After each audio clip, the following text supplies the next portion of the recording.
رسول اللہ صلی اللہ علیہ وسلم نے فرمایا، اے میرے بندو، میں نے اپنے اوپر ظلم کو حرام کر دیا ہے اور اس کو تمہارے درمیان بھی حرام کر دیا ہے، لہٰذا تم ایک دوسرے پر ظلم مت کیا کرو۔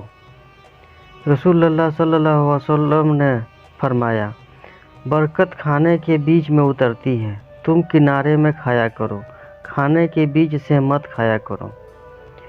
قرآن میں اللہ تعالیٰ فرماتا ہے، اللہ تعالیٰ کے ساتھ کسی کو شریک نہ کرو، ماں باپ کے ساتھ اچھا سلوک کرو اور تنگ دستی کے خوف سے اپنے اولاد کو قتل نہ کرو، ہم تم کو بھی رزق دیتے ہیں اور ان کو بھی۔ کھلے اور چھپے بے حیائی کے کاموں کے قریب نہ جاؤ۔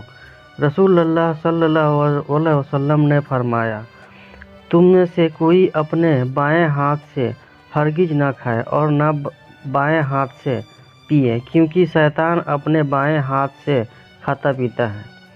قرآن میں اللہ تعالیٰ فرماتا ہے، اے ایمان والو، اللہ سے سچی پکی توبہ کر لو، امید کہ تمہارا رب تمہاری خطاؤں کو معاف کر دے گا اور جنت میں داخل کر دے گا۔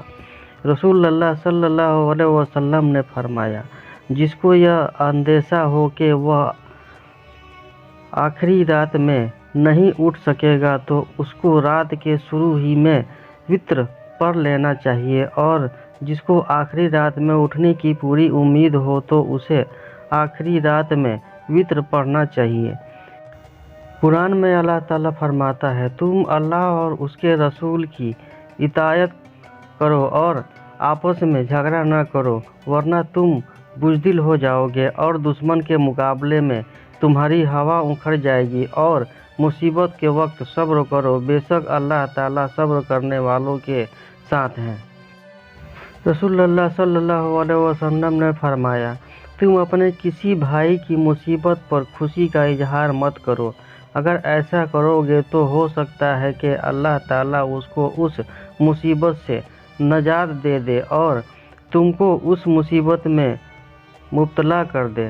قرآن میں اللہ تعالیٰ فرماتا ہے، یہ بتاتے ہوئے احکام کی میرا سیدھا راستہ ہے، تم اسی پر چلو اور دوسرے غلط راستوں پر مت چلو، ورنہ وہ راستے تم کو راہ خدا سے ہٹا دیں گے۔ اللہ تعالیٰ اس بات کا تم کو تاکید کے ساتھ حکم دیتا ہے تاکہ تم ٹیڑھے راستے سے بچ سکو۔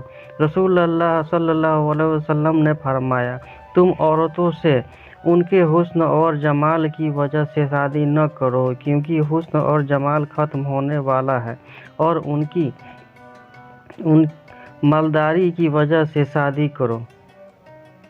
ممکن یہ ہے مالداری ان کو نافرمانی میں مبتلا کر دے، البتہ ان سے دینداری کی بنیادی پر نکاح کرو۔ رسول اللہ صلی اللہ علیہ وسلم نے فرمایا، عورت سے 4 چیزوں کی وجہ سے نکاح کیا جاتا ہے، اس کے مال، حسب، نسب، خوبصورتی اور دینداری کی وجہ سے۔ تمہارا بھلا ہو، تم دیندار عورت کو پسند کر کے کامیاب ہو جاؤ۔ قرآن میں اللہ تعالیٰ فرماتا ہے، کیا وہ لوگ جو برے کام کرتے ہیں یہ سمجھتے ہیں کہ ہم انہیں اور ان لوگوں کو برابر کر دیں گے جو ایمان لاتے ہیں اور نیک عمل کرتے ہیں کہ ان کا مرنا اور جینا برابر ہو جائے، ان کا یہ فیصلہ بہت ہی برا ہے۔ قرآن میں اللہ تعالیٰ فرماتا ہے، جب تم بات کیا کرو تو انصاف کا خیال کرو، اگرچہ وہ شخص تمہارا رشتہ دار ہی ہو، اور اللہ تعالیٰ سے جو عہد کرو اس کو پورا کیا کرو۔ اللہ تعالیٰ نے تمہیں اس کا تاکیدی حکم دیا ہے تاکہ تم یاد رکھو۔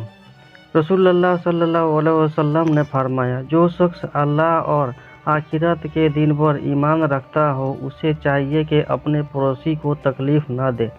قرآن میں اللہ تعالیٰ فرماتا ہے، مانگنے والے کو نرمی سے جواب دینا اور اس کو معاف کر دینا اس صدقہ اور خیرات سے بہتر ہے جس کے بعد تکلیف پہنچائی جائے۔ اللہ تعالیٰ بڑا بے نیاز اور غیرت مند ہے۔ قرآن میں اللہ تعالیٰ فرماتا ہے، بلا شبہ یہ قرآن ایک نصیحت ہے، جو شخص